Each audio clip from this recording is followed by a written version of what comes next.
খন্দক যুদ্ধের গল্প। হিজরি ৫ম বছরে মদিনা শরীফের চারপাশে একটি বিশাল যুদ্ধ হয়েছিল, যাকে খন্দক যুদ্ধ বা আহজাব যুদ্ধ বলা হয়। আমাদের প্রিয় নবী হজরত মুহাম্মদ সাল্লাল্লাহু আলাইহি ওয়াসাল্লাম এই যুদ্ধে মুসলমানদের নেতৃত্ব দিয়েছিলেন।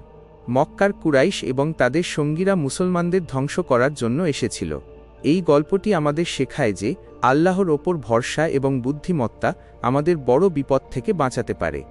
মক্কার কুরাইশরা বদর যুদ্ধে হেরে গিয়েছিল। তারা মুসলমানদের ওপর খুব রাগান্বিত ছিল। তারা বনু নজির গোত্রের নেতাদের সাথে মিলে কুরাইশ, বনু গাতাফান এবং আরও অনেক গোত্রকে একত্রিত করে একটি বিশাল বাহিনী তৈরি করল।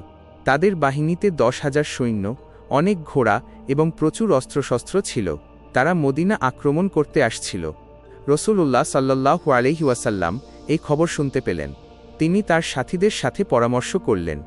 হজরত সালমান ফার্সি রাসূলুল্লাহ আনহু বললেন, হে আল্লাহ রসুল সাল্লাল্লাহু আলাইহি ওয়াসাল্লাম, আমরা মদিনার চারপাশে গর্ত বা পরিখা খুঁড়তে পারি।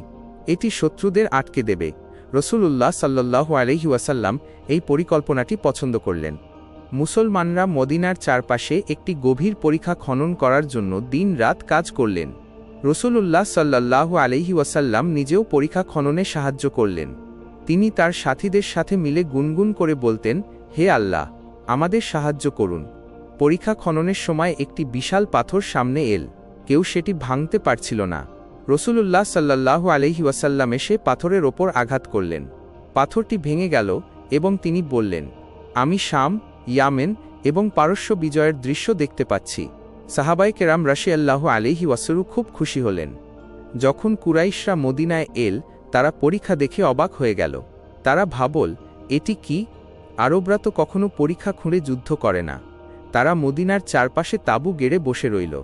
অনেক দিন পার হওয়ার পর মুসলমানদের খাবার কমে গেল। তারা ক্ষুধা এবং প্রচণ্ড শীতের মধ্যে কষ্ট পাচ্ছিলেন। কিন্তু রাসূলুল্লাহ সাল্লাল্লাহু আলাইহি ওয়াসাল্লাম বললেন, ধৈর্য ধরো, আল্লাহ আমাদের সাহায্য করবেন। তিনি রাতে আল্লাহর কাছে দোয়া করতেন।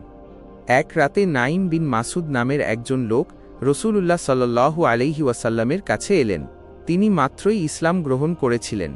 তিনি বললেন, হে আল্লাহর রসূল সাল্লাল্লাহু আলাইহি ওয়াসাল্লাম, আপনি অনুমতি দিলে আমি কুরাইশ আর বনু কুরাইজা গোত্রের মধ্যে ঝগড়া লাগিয়ে দিতে পারি। নবী করিম সাল্লাল্লাহু আলাইহি ওয়াসাল্লাম রাজি হলেন। নাঈম কুরাইশদের কাছে গিয়ে বললেন, বনু কুরাইজা তোমাদের সাথে ধোঁকা দেবে। আবার বনু কুরাইজার কাছে গিয়ে বললেন, কুরাইশরা তোমাদের ফেলে পালিয়ে যাবে। ফলে তারা একে অপরকে সন্দেহ করতে লাগল। হঠাৎ এক রাতে আল্লাহ একটি প্রচণ্ড ঝড় পাঠালেন। ঝড়ে কুরাইশদের তাঁবুগুলো উড়ে গেল এবং তাদের রান্নার আগুন নিভে গেল। তারা খুব ভয় পেয়ে গেল এবং বলতে লাগল, আমরা এখানে আর থাকতে পারব না। তারা সবাই পালিয়ে গেল। সকালে মুসলমানরা দেখলেন যে শত্রু চলে গেছে। রাসূলুল্লাহ সাল্লাল্লাহু আলাইহি ওয়াসাল্লাম বললেন, আল্লাহ আমাদের জয় দান করেছেন। মুসলমানরা আল্লাহর শুকরিয়া আদায় করলেন। খন্দক যুদ্ধ ছিল ইসলামের জন্য একটি বিশাল বিজয়। এর ফলে মুসলমানদের শক্তি অনেক বেড়ে গেল।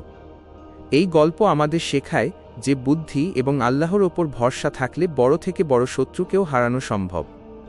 আমাদের প্রিয় নবী সাল্লাল্লাহু আলাইহি ওয়াসাল্লাম ছিলেন অনেক বুদ্ধিমান, সাহসী এবং আল্লাহর প্রিয় রসূল। বন্ধুরা, এই চমৎকার গল্পটি তোমাদের কেমন লেগেছে?